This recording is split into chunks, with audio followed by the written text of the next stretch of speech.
क्या आप सोच सकते हैं कि एक सीरियल किलर खुद पुलिस को लेटर्स भेजे, अपने जुर्म कबूल करे और फिर भी कभी पकड़ा ना जा सके? स्वागत है आपका द रहस्य फाइल्स में। यहां हम दुनिया के सबसे अनसुलझे रहस्य, छुपे हुए सच और हैरान कर देने वाली सच्ची घटनाओं की फाइल्स खोलते हैं। और आज हम खोलने जा रहे हैं एक ऐसी फाइल जिसे कई लोग दुनिया का सबसे मशहूर अनसॉल्व्ड सीरियल किलर केस मानते हैं। आज की फाइल है जोडियक किलर, दुनिया के सबसे मशहूर अनसॉल्व्ड सीरियल किलर केसेस में से एक। 1968 और 1969 कैलिफोर्निया की सुनसान रातें। पहले दिसंबर 1968 में टीनेज कपल डेविड फेराडे और बेट्टी लू जेनसन, और ठीक 7 महीने बाद डार्लिन फेरन और माइकल मैग्यू। दोनों हमलों में एक अजीब समानता थी। रात का अंधेरा, एक अनजान गाड़ी का सामने आना, बिना किसी चेतावनी के गोलियों की आवाज, और फिर किलर का गायब हो जाना। पुलिस के पास लाशें थीं, लेकिन किलर तक पहुंचने का कोई रास्ता नहीं था।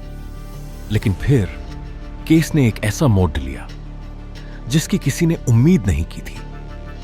हमले के कुछ दिन बाद कैलिफोर्निया के 3 बड़े न्यूज़पेपर्स को लेटर्स मिले।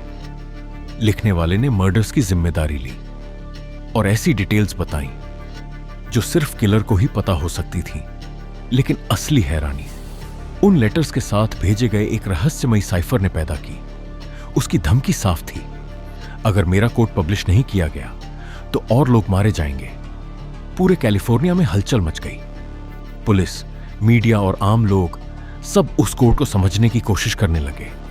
फिर एक स्कूल टीचर और उसकी पत्नी ने उस साइफर को डिकोड कर दिया। मैसेज पाकर सबके होश उड़िच गए।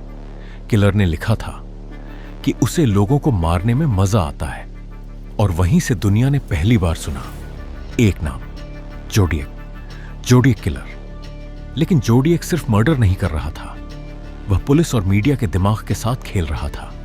27 सितंबर 1969 लेक बेरिएसा एक यंग कपल झील के किनारे बैठा हुआ था। तभी एक आदमी उनकी तरफ बढ़ा। उसने काले कपड़े और एक डरावना ब्लैक हुड पहना हुआ था। उस हुड पर बना हुआ था एक सर्कल के अंदर क्रॉस, वही सिंबल जो बाद में जोडियक की पहचान बन गया। उसने कपल को बांधा और फिर उन पर चाकू से हमला कर दिया। जाने से पहले उसने उनकी गाड़ी पर पिछले मर्डर्स की डेट्स लिख दी, जैसे वह पुलिस को चैलेंज कर रहा हो। और फिर 11 अक्टूबर 1969 San Francisco, taxi driver Paul Stine अपनी रूटीन ड्यूटी कर रहा था।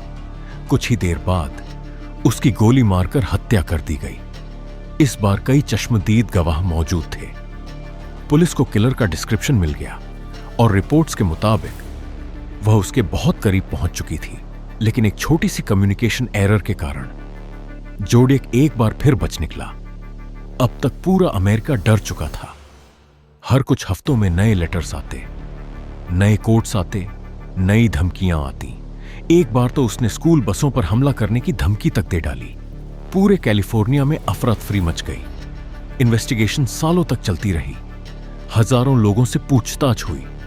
कई सस्पेक्ट सामने आए, लेकिन एक नाम सबसे ज्यादा चर्चा में रहा, आर्थर ली एलन। कई इन्वेस्टिगेटर्स को यकीन था कि वही जोडियक है। लेकिन जब फिंगरप्रिंट्स, हैंडराइटिंग और डीएनए एविडेंस कंपेयर किए गए, कोई भी पक्का सबूत नहीं मिला। शक बहुत था, लेकिन सबूत नहीं, और कानून में सबूत ही सब कुछ होता है। समय के साथ जोडियक के लेटर्स आना बंद हो गए, लेकिन रहस्य वहीं का वहीं रह गया। वह कौन था? उसने वाकई कितने लोगों को मारा? और क्या वह कभी पकड़ा जा सकता था? आज 50 साल से भी ज्यादा समय बीत चुका है। कई थ्योरी सामने आ चुकी हैं, कई कोड सॉल्व किए जा चुके हैं, लेकिन जोडियक किलर की असली पहचान आज भी एक पहेली बनी हुई है। और शायद यही बात उसे इतिहास का सबसे रहस्यमयी सीरियल किलर बनाती है। आपको क्या लगता है? क्या जोडियक किलर सच में आर्थर ली एलन था, या फिर पुलिस पूरी जिंदगी गलत आदमी का पीछा करती रही? अपनी थ्योरी कमेंट्स में जरूर बताएं। और अगर आपको ऐसे ही अनसुलझे रहस्य पसंद है तो द रहस्य फाइल्स को सब्सक्राइब करना ना भूलें। मैं फिर मिलूंगा एक और रहस्यमयी फाइल के साथ। तब तक सच की तलाश जारी रखिए